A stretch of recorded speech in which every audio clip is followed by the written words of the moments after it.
Hi, I'm Beth from Sew Country, and today's tutorial is going to be such a fun, quick sew. I'm going to be sewing up the Ethel from Swoon. This is an older pattern and one that I had forgotten about until I saw that someone else had made one on Facebook, and then I remembered, oh my gosh, I love that pattern. I pulled it out and kind of have used the skills I've learned since I first started sewing it to make some changes so that it fits me a little bit better now. The first thing I'm going to be doing is I'm going to be using all fabrics from Jen's Fabrics. Now all of these are a cotton woven, but you could make this pattern with canvas, vinyl, whatever you have. The front has a slip pocket on it. That is the perfect place to fit a panel. So my panel here is going to be working with coordinating prints so that everything kind of fits together, but it all has just this really great look at the end. On the slip pocket, you're going to have an exterior and a lining piece. Since mine are cotton woven, I did interface both of mine with a medium weight interfacing, an SF101 or equivalent. If you choose to use a cotton canvas on these two pieces, you wouldn't need to interface those. So that is the first two pieces we have. I'm going to set those aside, and then we are going to look at our main body pieces. We will have two exterior main panels and two lining main panels. For my two exterior main panels, I added a thermolan on the back, but nothing else on that. I did go ahead and glue my tag to kind of have it in place, but I haven't sewn it down yet. This will be my exterior. I'll need the front and the back. This will be my lining. I'm just going to add an SF101 or equivalent on these pieces.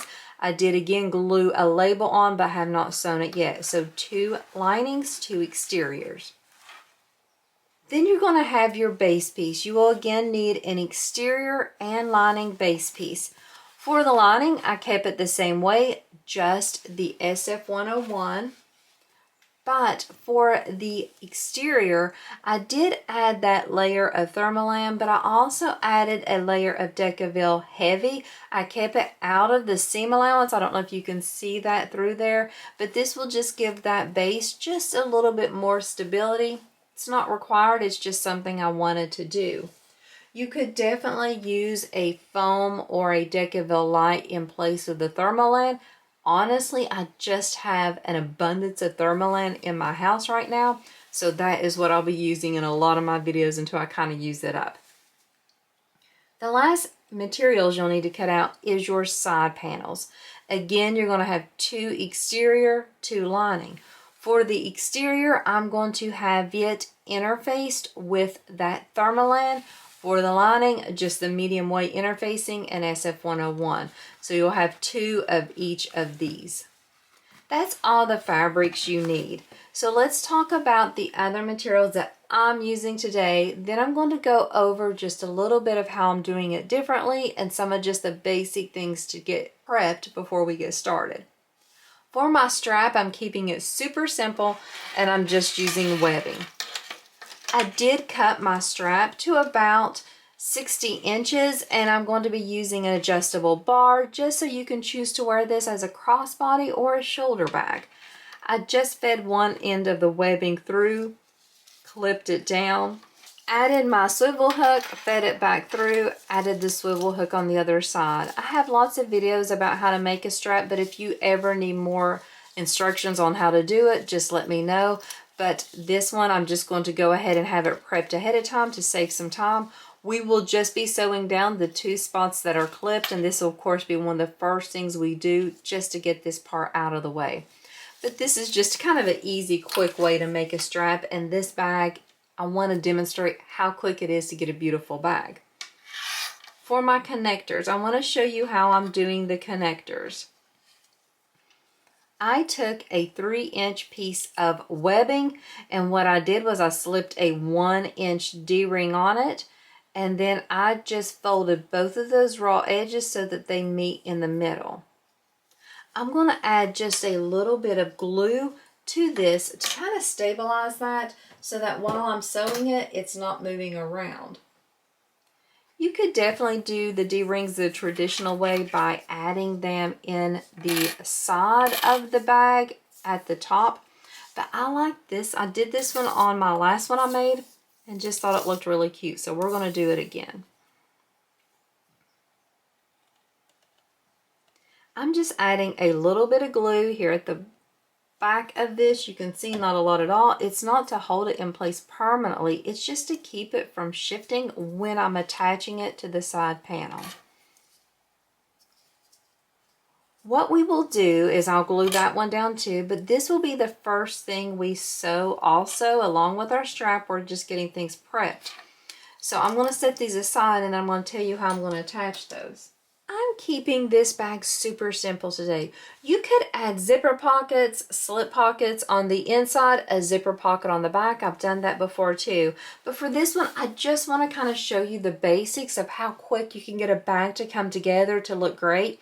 Maybe in a future video, I'll do one and show a little bit more fancier ways that you can make this pattern a little bit more unique. But for me, I'm not really adding any hardware except for this strap. That means that the top of mine will be completely open. I will not have a magnetic snap or a zipper. You could add the magnetic snaps. You could add a recessed zipper. Either of those would be super simple additions. Like I said, I may do that in a future video. But for me, what I'm doing is on the back of all of the pieces, the sides and the main panels, I'm drawing a line. I'm going to draw this line about 1 inch down from the top. I'm going to make this bag to be a drop-in lining. So after I sew everything together, I will fold those raw edges down to that line. You could definitely birth this bag. I prefer a drop-in lining. So if you would be interested, this is a great pattern to practice drop-in linings on. Super easy, I promise. Even on a domestic flatbed machine, you won't have any trouble. So I'm going to show you those steps. But the first thing I do is I draw that line. If you feel like 1 inch down, which means that you will lose 1/2 inch at the top of your bag, you could always just draw a line 1/2 inch and fold it down and just lose 1/4 inch of a seam allowance. But for me, I prefer to do it this way. I just feel like it's a little bit easier. So 1 inch down on all my main panel pieces, but also on my side panel pieces. That will help me after I sew this together to be able to fold it down so that everything is even. So that is one thing of prep that I do before I get started with the sewing. The next thing I'm going to do is I'm going to figure out where I'm placing these connectors.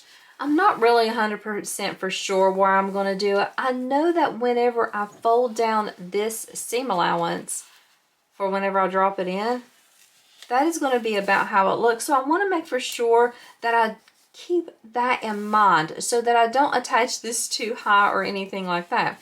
So since I have that going down 1/2 inch, I feel like putting this, whenever I eyeball it, that looks pretty good right there. So let me take that off camera and measure it. So placing this 1.5 inches down, the top of the webbing will be 1.5 inches from the top we have right now. It looks perfect to me. So after I have it placed, I'll put a little bit of glue to kind of help secure it in place again. The glue just helps things so that it's not shifting whenever you're sewing over it. What I will do is I will sew a rectangle all the way around. You have a choice then that you can either sew an X inside that rectangle or you can add a rivet onto yours. I think I'll do a rivet. I have a lot of rivets and that'll be just a little step. I can add a little bit extra of hardware onto this bag since I don't have a lot right now. So this will also be one of the first things we sew along with our strap are these two pieces here, attaching those connectors. Along with the strap and the connectors, the other first thing we're going to sew is that slip pocket. All we are going to do with this slip pocket is we're going to take the exterior and the lining, place them right sides together, and then just sew across the top with the seam allowance given the pattern. I'm going to be sewing everything with this with that same seam allowance. I don't switch up the seam allowances on this because it's just such a simple, quick bag that there's no problems with doing it that way. So we will be sewing 3 things at first: slip pocket, strap, and adding the connectors And you're going to be amazed at how quickly this bag comes together and how adorable it is at the end.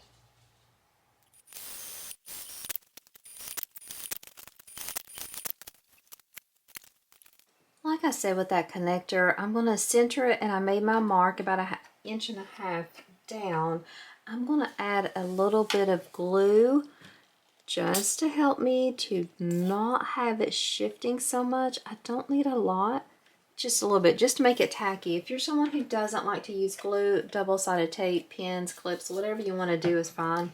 The only reason I want to do it is because I don't want to have this kind of getting off course and looking horribly bad. I'm just going to make sure I push it down right where I have my marks, take it over to the machine easily, and just sew around. I will try to sew as close to that D-ring as possible, doing a complete rectangle, and I am going to add a rivet instead of doing a box on mine.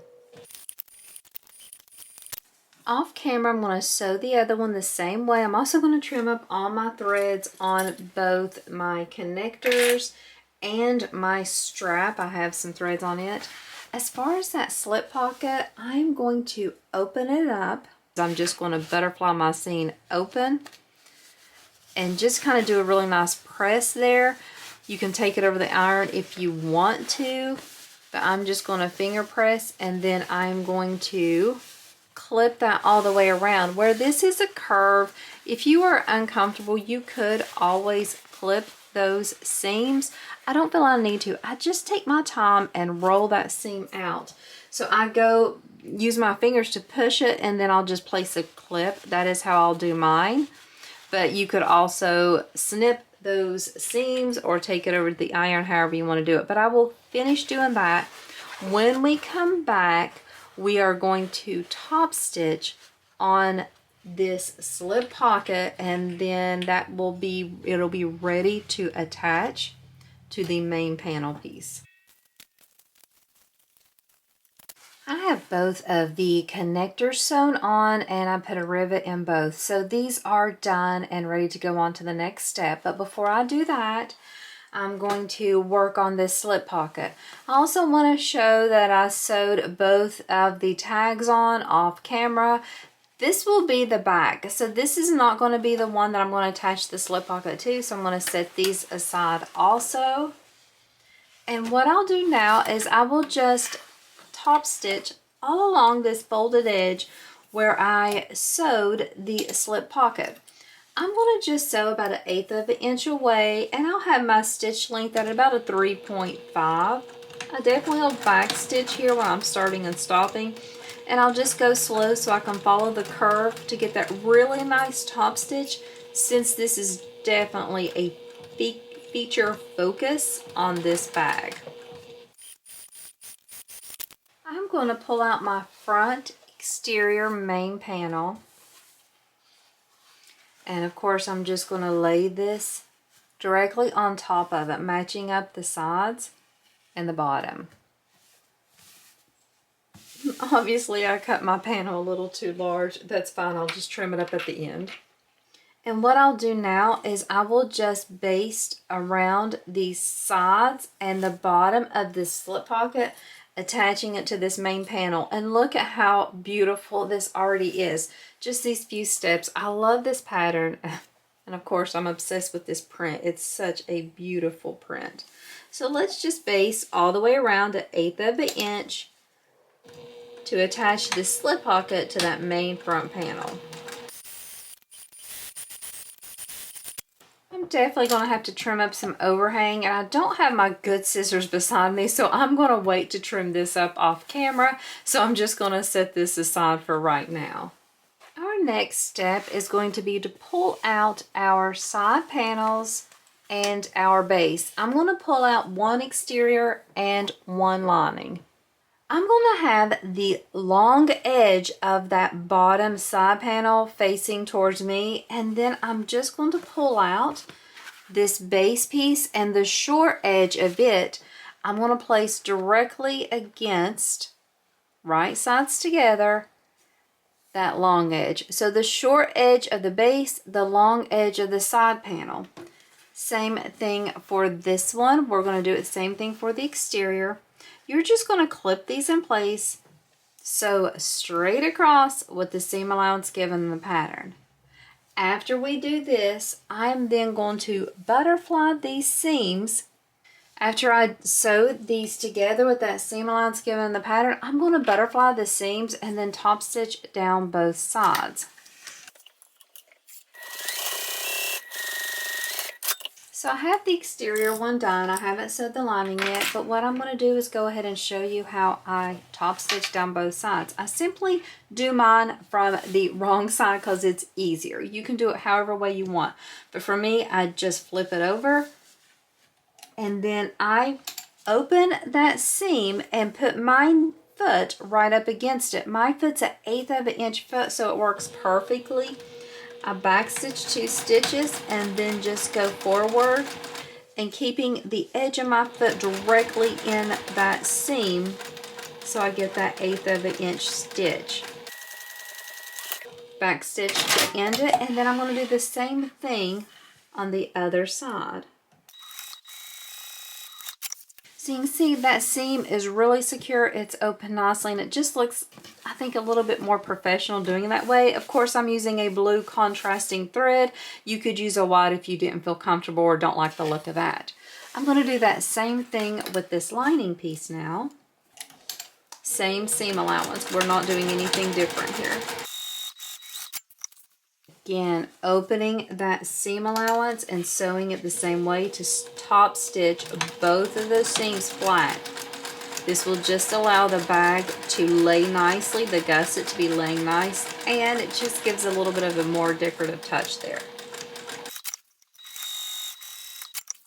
So I now have one side panel attached to the base on both the exterior and the lining. I'm going to repeat that same process for the other 2 side panels so they attach both down here. I'll do those steps off camera just so I'm not wasting the time, and then that will complete our gusset, and then we're ready to put everything together. It's that quick. I have everything prepped and ready to put together. Now if you want to add a slip pocket on the inside or a zipper pocket on the inside or back, definitely do that now before you go on to these next steps. So let's just talk about what we have. We have a main front. We have an interior front, our interior back, and our main back panel. So these are our main panel pieces, so we have 4 in total of them. We also now have 2 gusset pieces. They are comprised of the 2 side panels and the base for both the lining and the exterior. So that's all we have, and now it's just time to put everything together. Let's start with the lining and go ahead and work on it and get it all sewn together. I'm just going to show you one side, but we are going to do all of these the same. Nothing's going to be different. We're not leaving an opening anywhere or anything at all. The first thing I did was I found my center marks on my gusset. The way I did that was I simply pushed these 2 side seams together so that they matched, and then I found that center. I made the center marks on the front and the back, and then I also did the same thing to find a center mark on this main. I just pushed the sides together and I made a clip there. You could of course mark it with a marking tool, or you could make a small snip. Doesn't matter, however you prefer it. What you're going to do now is you're going to have your gusset laying right side up. You're going to take a main panel and lay it right sides down so they are right sides together, and you're just going to place the clips together or your center marks together. I always start by making a few clips all along, or placing a few clips, I should say, all along that bottom section there where it's straight. This kind of secures it, but I don't clip any up like on the curve. I just stay right here along the bottom. Once I have that part stabilized, what I do is I take the top of the gusset, the top of the panel, and then I match them up and add some clips here. I even put a clip right there on the top part. This part won't get sewn, but I just feel like it helps to kind of secure so I don't lose any of the stitching there and like things don't go off or anything like that. I think it just helps stabilize it personally. So I do add a clip there. Then what I start doing is I start clipping down this straight side edge. I save that curve for very last to make sure I can kind of get everything fit in properly so I have a really nice smooth curve. I'm trying to keep everything on camera so it looks like I'm having a hard time, but it's really not. I'm just trying to make sure you guys can see what I'm doing here. So now that I have those parts clipped, you can see that curve is going exactly the way I want it to go. So I'm still going to just now go one clip on one side, one clip on the other side, just to keep working it in to get it a perfect fit. And it just kind of goes perfectly. Look at that beautiful, beautiful gusset. I will push that main panel in just slightly inside the gusset so it kind of curves and wraps around. And that is how I clip it. I'll do that same thing on the other side. This is not a hard curve to sew. It's a very soft curve, but you could still, if you feel uncomfortable, hand base the curve, add some glue, some staples, whatever you want. I don't feel like it's necessary, you know, because it sews up really nice. But if you're like, hey, I just want to do it, I feel better doing it, do it. Always do what feels best for you whenever you're sewing. Don't worry about what anybody else does or anything like that. So just whatever helps you to enjoy your sew and get the best sew for you. Okay, so this is how it looks from the back of the main panel. Let's flip it over and you can see this is how it looks from that front side. This is the way I'm going to sew it. I'm going to have the wrong side of the main panel against the bed of my machine. I feel like this is the easiest way for me to get perfect sew around those curves. I'm going to take it over to my machine and just start by back stitching here at the top, getting that seam allowance that was given in the pattern. These first steps are pretty okay. You're just going a straight line. I'm just making sure everything's matched up and keeping the raw edges together. As we start coming to the curve, what you're going to do is you're going to make sure that you're never sewing over any puckers. Even if you can only take one stitch before having to smooth everything out again, you can do that. But you can see I always go slow. I keep my fingers there to make sure everything stays together with those raw edges. And comes a pucker here. So I'm not going to sew over that. What I'm going to do is I'm just going to flatten everything out around it. And make sure I do not sew over any of those while keeping my seam allowance. You can see I'm starting to slip a little there. So what I'll do is I'll just push that back so those raw edges do indeed stay together.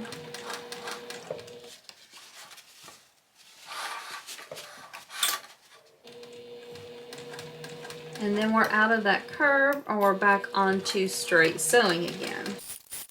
We are back into that second curve. So what we want to do is just to make sure you keep the raw edges together.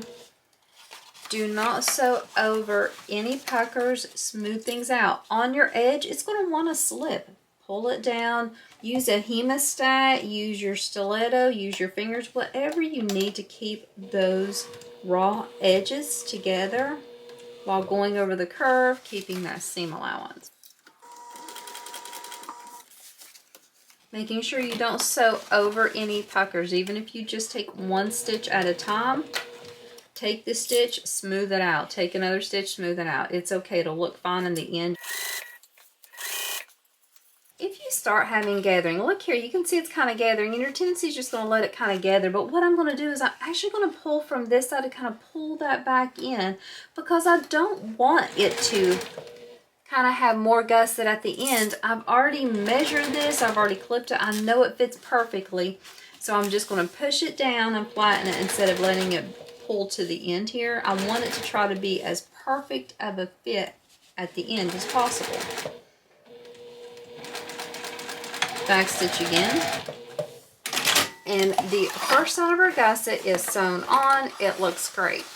We are going to do those same steps for the other 3 gussets. 1 more on the lining and then the 2 on the exterior. I will come back once I have those steps made, and then we're simply going to put the lining inside the exterior, sew around 1 more time, and then you're done. The bag is finished.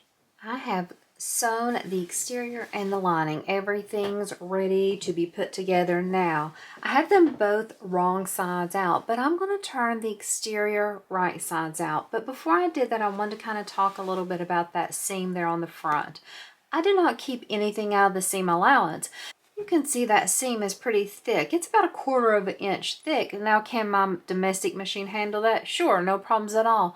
But you can see up here it's even a little bit thicker. It's going to look a little bit like not as smooth on that curve whenever I turn it wrong sides out. It won't be a problem. What I'll do is I'll put some clips there to kind of compress it after I turn it and finish everything. But I just wanted to make note so that you knew if you were using foam 100%, you would want to keep that out of the seam allowance, at least on the front panel where you have that slip pocket, because it just adds a little bit extra there. So let's go ahead and turn out the exterior, but the lining we're going to leave wrong sides out. What you'll do with both of these, the lining wrong sides out, the exterior right sides out, is you'll start clipping this raw edge down to that line we drew in the beginning. So I just clip all the way around just to have it going that way. This is going to create that finished edge, so all we have to do is after we get both of them clipped, we will drop the lining down into the exterior and sew it around 1 time. It makes it such a easy sew. And whenever you drop in the lining, if you're like, hey, that lining looks really baggy, it just doesn't fit right, you could even make this a little bit bigger. Pull down your raw edge a little bit more so that you have an even tighter fit. It's just the perfect way to get the exact fit you want. And I really feel like you're not sewing blind on this one. So drop-in linings are my preferred way to do things for sure. So I'm going to finish clipping around the lining side, and then I'm also going to turn this exterior right sides out, and then I will clip all the way around here, this raw edge down to the line. You could always clip it, and sometimes I do. I just go ahead and clip it and then turn it. It's just a little bit easier, I think, if you do go ahead and turn your exterior right sides out and then clip the raw edge down. So I'm going to go ahead and do all my clipping off camera. I'll come back, show you how we drop it in and how we sew around. At this point, I have the lining wrong sides out and my exterior right sides out. All I have to do is just drop in that lining. So I'll put it in there, and what I'm going to do is I'm going to start matching up these side seams.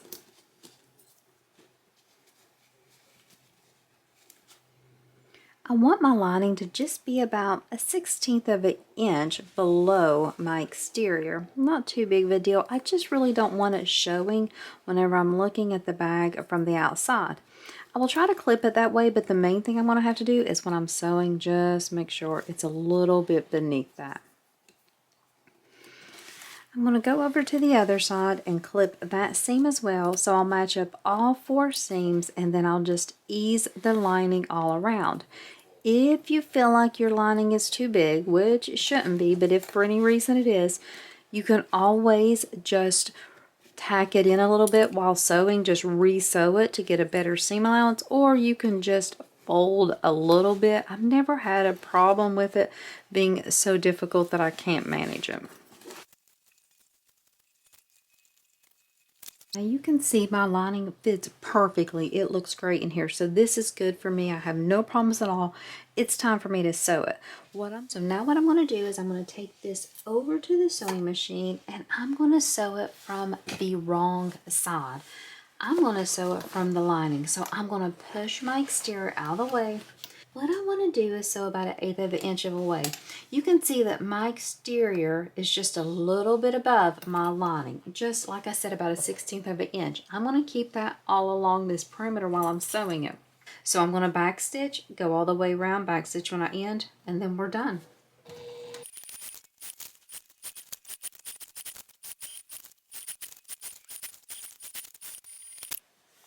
And just like that, I've completed another Ethel bag. Look at this gorgeous shape. We're just going to slowly turn it around and look at it. This is before any shaping. You can see I need to push out my curves just a little here, but everything looks great. Let's look at the inside of how open and wide that is, how perfect the lining fits. I love how quick this pattern comes together and just how beautiful it looks. Every time I make one of these, it sells almost immediately because it's just a great size, shape. Everybody loves it. The addition of the front panel for the slip pocket really takes it up a notch. So I definitely suggest you try this pattern. This is the Ethel from Swoon. I will have the link for the pattern in my description. All of my fabrics are from Jen's Fabrics. The panel, the exteriors, I have 2 different prints here. I don't know if you can see, but this also has just like a ghost flower print on there. Just a really nice coordinating print. Maybe see a little bit better on that side. And then the interior is also from Jen's Fabrics. Super beautiful. Tags are from Heartwood and Hide. I say this is probably to cut and sew probably 2 hours. So definitely try this pattern. Let me know what you think. And I hope today in your sewing room you're able just to sew something fun, quick, and just beautiful. And I hope you have a wonderful day. Thanks so much for watching.